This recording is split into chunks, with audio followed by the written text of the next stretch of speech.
नमस्ते साथियों। आज की इस वीडियो में हम एक महत्वपूर्ण विषय को चर्चा करने वाले हैं और वो विषय है assured career progression scheme ACPS, जिसको कि हम कई बार 4914 भी बोलते हैं। हिमाचल प्रदेश सरकार के वित्त विभाग द्वारा 9 अगस्त 2012 को एक नोटिफिकेशन इसके संदर्भ में की गई थी कि ऐसे कर्मी जिनका कोई प्रमोशनल एवेन्यू नहीं है, प्रमोशनल बेनिफिट्स नहीं मिलते हैं, कोई वित्तीय लाभ नहीं मिलता है, तो उनको भी कोई वित्तीय लाभ मिल सके, इस नाते से उनको जो है 4 साल के बाद, 9 साल के बाद और 14 साल के बाद कोई वित्तीय लाभ देना जो है वो सुनिश्चित इस स्कीम के माध्यम से किया गया था। जब ये स्कीम लागू हुई उसके बाद से कर्मचारियों के मन में ये कन्फ्यूज़न थे कि इस जो स्कीम है उसका लाभ किस प्रकार से मिलेगा। 4 साल की या 9 साल की गणना जो है वो प्रमोशन की डेट से होगी या प्रथम नियुक्ति की तिथि से होगी।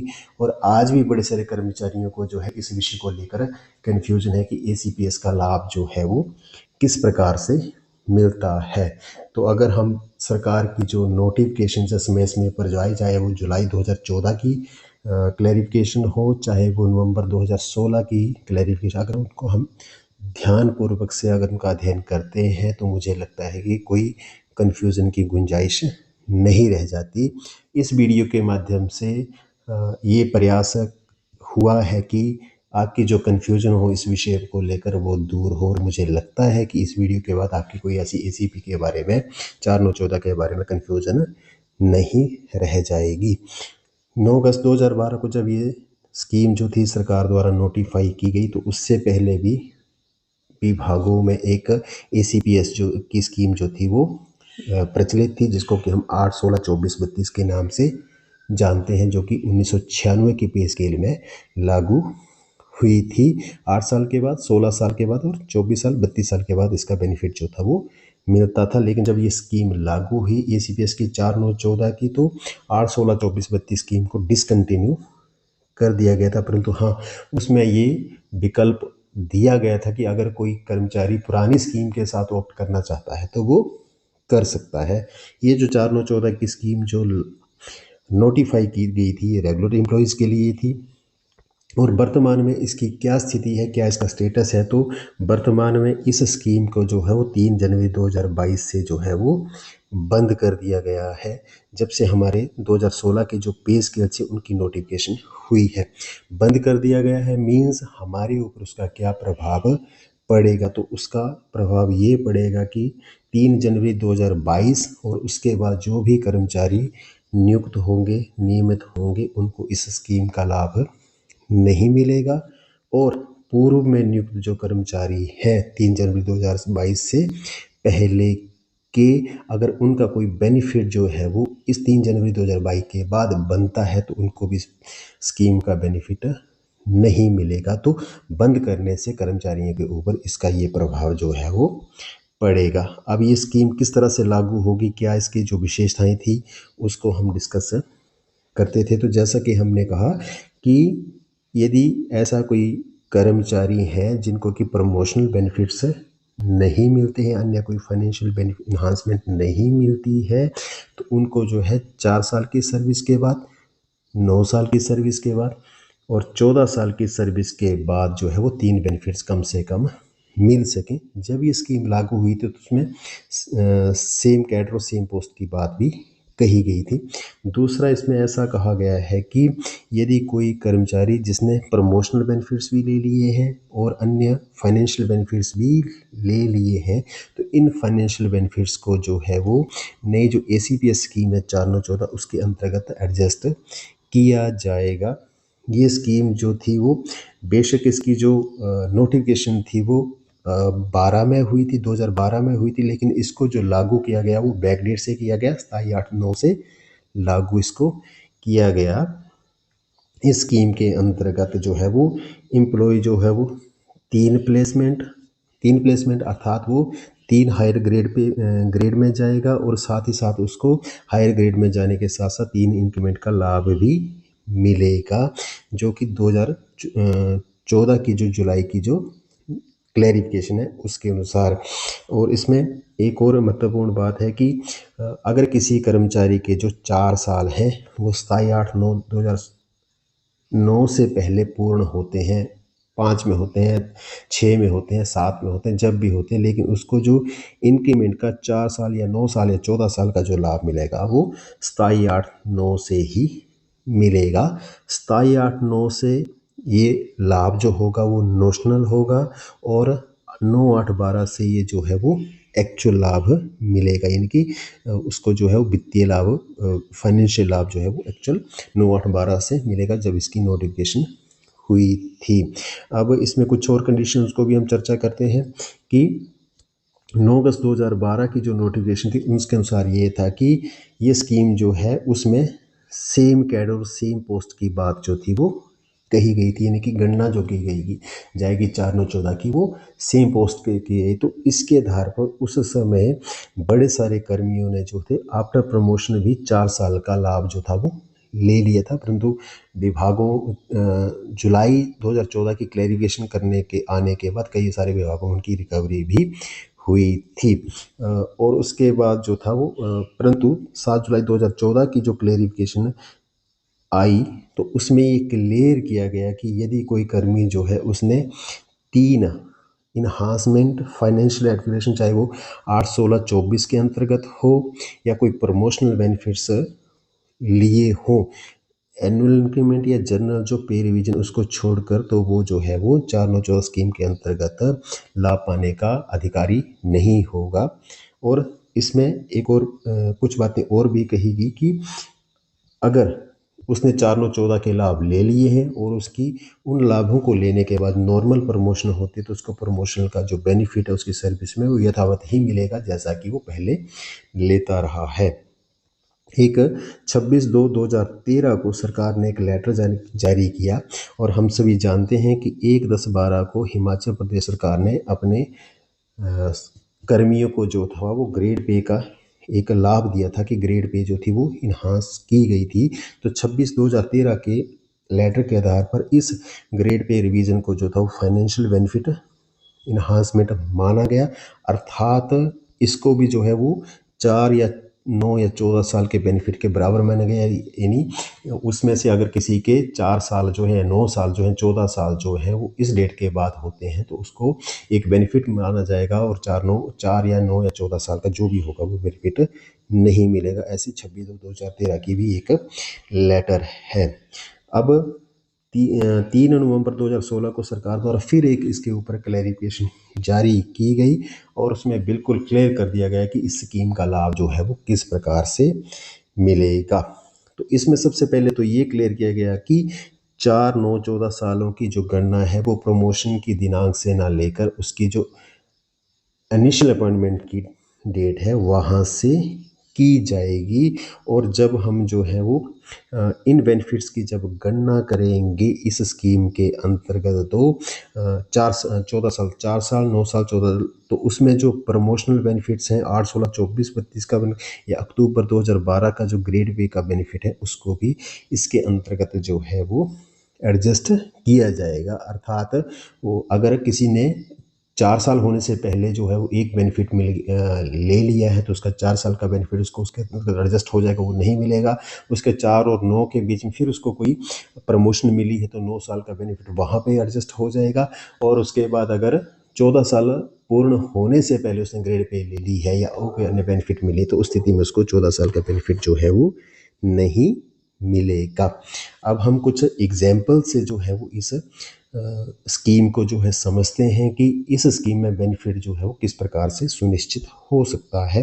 तो एक एग्जाम्पल हम लेते हैं कि एक क्लर्क हैं, उनकी जो अपॉइंटमेंट है वो 8/10/98 को हुई थी विभाग में और उनकी promotion as a junior assistant जो है वो 8/10/2003 को हुई और 4/2/2009 को जो है वो सीनियर असिस्टेंट प्रमोट हुए और 1/10/12 को उनको जो है वो ग्रेड पे का बेनिफिट भी मिला। तो हम 4/9/14 के इनके बेनिफिट जो उसको किस प्रकार से देखेंगे, किस प्रकार उनको इंश्योर करेंगे।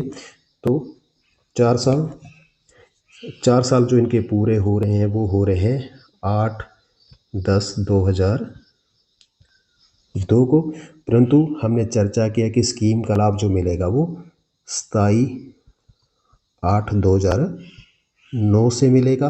तो 27/8/9 से पहले जो है वो ये 8/10/2003 को 8/10/2003 को जो है वो जूनियर असिस्टेंट जो है वो प्रमोट हो चुके हैं, इसलिए इनका जो ये 4 साल का जो बेनिफिट है वो इसके अंतर्गत एडजस्ट हो जाएगा, अर्थात 4 साल का बेनिफिट इनको जो है वो नहीं मिलेगा। अब हम बात करते हैं 9 साल की 9 ईयर्स के बेनिफिट की। तो 9 ईयर्स इनके जो पूरे हो रहे हैं वो 8/10/2007 में पूरे हो रहे हैं, लेकिन वही स्कीम का लाभ जो मिलेगा वो 27/8/2009 से मिलेगा। लेकिन 27/8/9 को जब इनका बेनिफिट बनना था तो उससे पहले जो है वो 4/2/2009 को जो है वो ये सीनियर असिस्टेंट जो है वो प्रमोट हो चुके हैं, इसलिए इनका ये जो 9 ईयर्स का जो बेनिफिट है वो 4/2/9 के सीनियर असिस्टेंट के बेनिफिट के अगेंस्ट जो एडजस्ट हो जाएगा, अर्थात इनको 9 साल का बेनिफिट भी नहीं मिलेगा। अब हम बात करते हैं इनके 14 साल के बेनिफिट की। तो 14 साल जो इनके पूरे हो रहे हैं वो हो रहे हैं 8/10/2012 को। लेकिन 8/10 जो इनको बेनिफिट मिलना था, लेकिन 1/10/12 को जो है वो इनको ग्रेड पे का बेनिफिट मिल गया है, इसलिए इनको 14 साल का बेनिफिट भी नहीं मिलेगा। परंतु हाँ, इनकी नियुक्ति की दिनांक अगर 1 अक्टूबर 1998 से पूर्व होती, अगर वो दिन डेट जो है वो 30 सितंबर भी होती, 30 सितंबर 1998 में भी होती, तो उस स्थिति में प्रमोशंस को डालकर इनको जो है वो 14 साल का बेनिफिट मिल जाता और उसके बाद ग्रेड में भी उनको मिलती। तो इस प्रकार से जो है हम ACPS जो 4/9/14 के जो लाभ है उनका निर्धारण करेंगे। एक और उदाहरण हम लेते हैं कि एजुकेशन डिपार्टमेंट में कोई एक लेक्चर है, उनकी डेट ऑफ अपॉइंटमेंट जो है वो 11/7/2020 है और उन्होंने 11/7/2008 को जो पुरानी स्कीम थी प्रचलित विभागों में 8/16/24/32 उसके अंतर्गत जो 8 साल का बेनिफिट जो है वो लिया है। तो 4 साल जो है वो इनके पूरे हो रहे हैं 2004 में, परंतु स्कीम का लाभ 27/8/2009 से मिलना है। परंतु इससे पूर्व जो है वो 11/7/2008 को ये ACPS का 8 साल की इंक्रीमेंट ले चुके हैं, इसलिए 4 साल का जो बेनिफिट है वो इसके अंतर्गत एडजस्ट हो जाएगा, अर्थात नहीं मिलेगा। 9 ईयर्स के बेनिफिट की बात करते हैं। 9 ईयर्स इनके पूरे जो हो रहे हैं वो 11/7/2009 को पूरे हो रहे हैं। बेनिफिट जो मिलना है वो 27/8/2009 से मिलना है। तो अब दूसरा बेनिफिट जो इनका कोई प्रमोशनल या और इंक्रीमेंट इनको नहीं मिली है, इसलिए 27/8/9 से इनको जो है वो 9 ईयर्स का बेनिफिट जो है वो मिल जाएगा, अर्थात हायर ग्रेड में जाएंगे प्लस एक इंक्रीमेंट जो है वो इनको मिलेगी। अब एक्चुअल बेनिफिट उसका 2012 से मिलेगा, 27/8/9 से वो नोशनल बेनिफिट होगा, जैसा कि हमने पहले जो है वो चर्चा किया है। अब इनके 14 साल के बेनिफिट की बात करते हैं। तो 14 साल जो इनके हो रहे हैं वो 11/7/2014 को हो रहे हैं। तो 2014 को जब हम देखा तो 1/10/12 को ये ग्रेड पे का बेनिफिट जो है वो ले चुके हैं। इनकी ग्रेड पे 4200 से 5400 हुई थी, तो ये भी फाइनेंशियल इन्हांसमेंट जो है वो मानी गई है 2013 के लेटर के अनुसार। तो इसलिए इनको 14 साल का बेनिफिट जो है नहीं मिलेगा और ये बेनिफिट जो इसके अंतर्गत जो है वो एडजस्ट हो जाएगा। तो इस प्रकार से हम जब किसी की सर्विस को देखते हैं तो उसके 4/9/14 के बेनिफिट जो उनको इस प्रकार से सुनिश्चित करेंगे। और अगर किसी का ऐसा कोई बेनिफिट बनता है तो जो विभागीय प्रक्रिया है उसको मामला बनाकर उसके साथ जो अपेक्षित जो डॉक्यूमेंट्स हैं उनको अटैच करके सर्विस के साथ उसको जो हायर अथॉरिटी को भेजना वो हमारे ध्यान में है ही है। अभी वर्तमान में एक कोर्ट द्वारा निर्णय दिया गया, कुछ अध्यापकों द्वारा कोर्ट में एक पिटीशन डाली गई थी कि भी जो 1/10/12 को जो ग्रेड पे का एनहांसमेंट किया था उसको जो है वो वेव ऑफ किया जाए। तो कोर्ट का निर्णय आया है और कोर्ट ने उसमें ये कहा है कि जो 1/10/12 को जो है वो इन्हांसमेंट जो हुई थी वो एक जनरल पे रिवीजन था और उसको फाइनेंशियल इन्हांसमेंट जो ACP के अंतर्गत नहीं माना जा सकता। तो ऐसा कोई एक निर्णय आया है। हाँ, इस निर्णय के बाद जो है वित्तीय विभाग को जो है वो इसके ऊपर इंस्ट्रक्शन जारी करनी है और इंस्ट्रक्शन जो है अगर वित्त विभाग जो है कोर्ट के निर्णय के अनुसार ही करता है, तो उस स्थिति में 1-10-12 का जो ग्रेड पे का जो रिवीजन है वो एक फाइनेंशियल इन्हांसमेंट नहीं होगी। और जिन कर्मियों के 1-10-12 के कारण जो बेनिफिट जो था उसको माना गया था और इंक्रीमेंट नहीं मिली थी, चाहे वो 9 साल की हो चाहे वो 14 साल की हो, तो उसको भी जो है वो उनको बेनिफिट मिल जाएगा। जैसे कि हमने ऊपर के जो उदाहरण थे, पहले उदाहरण क्लर्क वाले उदाहरण में भी और दूसरे लेक्चर वाले में, क्योंकि इनकी 14 साल की जो इंक्रीमेंट थी वो 1-10-12 के ग्रेड पे के रिवीजन के कारण जो थी वो एडजस्ट हो गई थी, तो उनको भी इसका लाभ मिल सकता है। तो इस प्रकार से ये निर्णय आया है। तो इस मामले में आशा है कि आपको ये जानकारी जो है वो महत्वपूर्ण लगी होगी। ACPS 4914 के इंक्रीमेंट स्कीम के अंतर्गत आपकी, मुझे लगता है कि इस वीडियो के बाद कोई कन्फ्यूज़न नहीं रह गई होगी। फिर भी आपकी कोई क्वेरी हो, इस विषय को लेकर कोई कन्फ्यूज़न हो, तो आप कमेंट बॉक्स में अपना कमेंट भेज सकते हैं, आप व्हाट्सएप कर सकते हैं, आप ईमेल भी कर सकते हैं। इस चैनल के ऊपर बड़े सारे टॉपिक्स जो है उनको चर्चा किया गया है, तो मेरा आपसे निवेदन है कि इस चैनल को विजिट करें और अन्य टॉपिक्स जो है जिनके ऊपर हमारे कन्फ्यूजन को टॉपिक्स को हम इस चैनल के ऊपर देख सकते हैं। मेरा आपसे निवेदन है कि इस वीडियो को आप अधिक से अधिक कर्मियों से शेयर करें, और ताकि आपकी जो है वो कोई कन्फ्यूजन, अन्य कर्मियों को इस विषय को लेकर कोई कन्फ्यूजन ना रह जाए। धन्यवाद।